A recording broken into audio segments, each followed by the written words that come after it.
சோழரின் புத்திரன், ஆதித்த கரிகாலன் மற்றும் குந்தவை விராட்டியின் சகோதரன், வந்தியத்தேவனின் சிநேகிதன், திருவாரூர் தியாகராஜ பெருமானை வழிபட்டு அபயகுலசேகரன் எனும் பெயர் பெற்றவர்.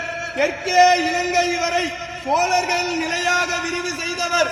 தெய்வீகமான சொல்லாற்றும் நீதிமானாக இருந்து அருள்மொழிவர்மன் சேர சோழ பாண்டிய நிலைகளை ஆட்சி செய்த மும்முடி சோழன், கலைஞர் கோட்டையை வென்ற கலைஞர சோழன், கோயில்களை கட்டிய திருக்கோயில் சோழன், மக்கள் நலன் நியாயம் காட்டிய மண்மணி சோழன், தஞ்சையை ஆண்ட தஞ்சை வல்லவன், சிவபக்தியில் சிறந்த சிவபாத சேகரன், திருமுறை கண்ட சோழன், மகா கலைஞன், மாநகர் அரசன், கடல் வீரன், சோழ வம்சத்தின் மிகச்சிறந்த ஆளுமை கொண்ட தெய்வீக அரசன், நம் பெரும்பாட்டன் பேரரசன் ராஜராஜ சோழன் வருகிறார்.